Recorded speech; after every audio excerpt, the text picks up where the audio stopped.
Legenda Lutung Kasarung, cerita rakyat dari Jawa Barat. Alkisah dahulu kala di kerajaan Pasir Batang, kerajaan itu dipimpin oleh seorang raja nan arif bijaksana bernama Prabu Tapang Agung. Akan tetapi, sang Prabu saat ini sudah lanjut usia dan saatnya menyerahkan tahta kerajaan kepada anaknya. Dia pun kemudian memilih putri bungsunya yang bernama Purbasari. Sejatinya, tradisi penyerahan tahta kerajaan diserahkan kepada putri sulung. Namun, sang Prabu memilih Purbasari karena memiliki pribadi yang baik dan bijaksana. Tentu hal ini membuat putri sulungnya Purbararang merasa iri dan dengki terhadap adiknya itu. Betapa kesal hati Purbararang melihatnya. Purbararang berkata sambil cemberut, "Sungguh keterlaluan ayahmu itu. Dia telah melanggar tradisi kerajaan selama ini. Sungguh tak pantas hal ini dilakukan oleh seorang raja. Aku juga tak habis pikir bagaimana bisa tahta kerajaan diserahkan pada Purbasari dari segi apapun aku lihat baik dari dirinya." Purbararang tertawa jahat sambil berkata, "Tenang, aku punya rencana." Mereka pun menemui seorang dukun sakti bernama Mironde untuk meminta sebuah ramuan kutukan. Mironde kemudian membuat ramuan itu.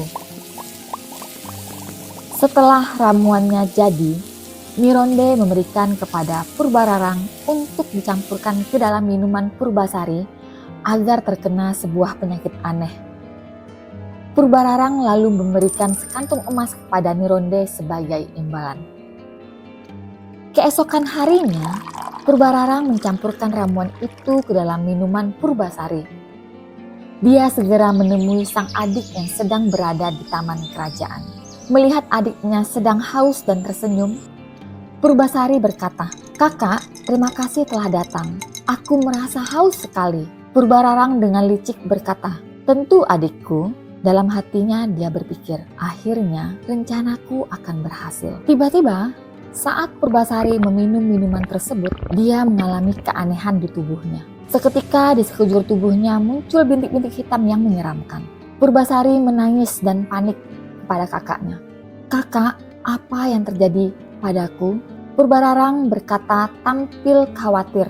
"Ayah, lihatlah apa yang telah Purbasari lakukan. Kau melanggar tradisi dan ini hukumannya." Prabu Tapang Agung tertekan dan berkata, "Benarkah aku harus mengambil tindakan?" Melihat keadaan Purbasari dan terhasut oleh perkataan Purbararang, sang Prabu akhirnya menyerahkan tahta kepada putri sulungnya. "Kau harus pergi, Purbasari. Aku takut jika kerajaan ini juga akan segera terkena kutukannya." Purbasari berkata sambil tertunduk, "Aku akan pergi, ayah." Dengan diantar oleh Patih Uwak Batara, Purbasari diasingkan ke dalam hutan.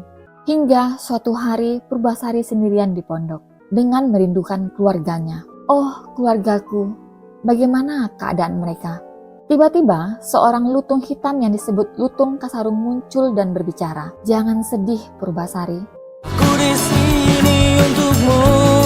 Purbasari tertegun dan heran. Lutung yang bisa berbicara, Lutung Kasarung dengan ramah dan menenangkan berkata, "Jangan sedih, Purbasari. Aku tidak akan menyakitimu. Aku hanya ingin bermain dan berteman denganmu." Purbasari mulai berani dan tersenyum.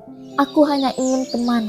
Terima kasih, Lutung Kasarung." Kemudian Purbasari dan Lutung Kasarung menjadi teman baik. Mereka menghabiskan waktu bersama, bermain dengan hewan-hewan di hutan, dan berbagi cerita. Purbasari merasa sangat senang memiliki sahabat seperti Lutung Kasarung. Purbasari bersyukur dan berbahagia, dan dia berkata, "Aku tidak merasa kesepian lagi. Lutung Kasarung, terima kasih sahabatku." Namun, di balik kebahagiaannya, Purbasari sering merasa sakit di sekujur tubuhnya. Penyakit ini terasa semakin parah seiring berjalannya waktu. Tetapi dia merahasiakannya dari Lutung Kasarung. Lutung Kasarung yang bijaksana akhirnya mengetahui penyakit Purbasari. Dengan rasa khawatir melihat Purbasari menderita, Lutung Kasarung berkata, "Purbasari, apa yang terjadi dengan tubuhmu?" Sambil menangis dan menyembunyikan sakit, Purbasari menjawab, Aku baik-baik saja Lutung Kasarung. Jangan khawatir.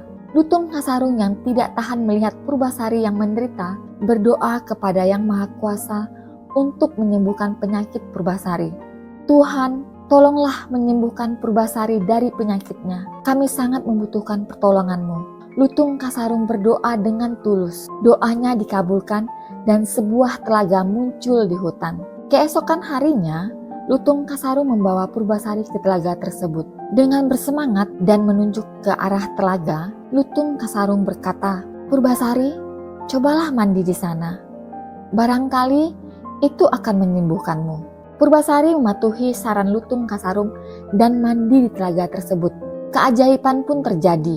Bintik-bintik hitam yang menghantui tubuhnya mulai menghilang. Purbasari kembali menjadi cantik dan sehat. Dengan rasa bahagia dan tersenyum, Purbasari berkata, Terima kasih Lutung Kasarung, aku sembuh. Dengan tersenyum dan rasa gembira, Lutung Kasarung menjawab, Aku senang melihatmu sehat Purbasari. Suatu hari, Patih Uwak Batara datang untuk membawa Purbasari kembali ke istana. Dengan berbahagia dan menjelaskan, Patih Uwak Batara berkata, Purbasari, saatnya kembali ke istana. Ayahmu merindukanmu. Dengan ragu dan tertunduk, Purbasari menjawab, Baiklah, aku akan kembali. Setibanya di istana, Purbararang sangat terkejut melihat adiknya yang telah sembuh dari penyakit itu. Dengan rasa terkejut dan dengki, Purbararang berkata, Bagaimana mungkin? Raden Indrajaya merasa tak percaya dan kesal. Dan dia juga berkata, Ini tidak mungkin. Dengan penuh rasa cinta dan berusaha tenang, Purbasari menjawab, Kakak, aku sangat merindukanmu.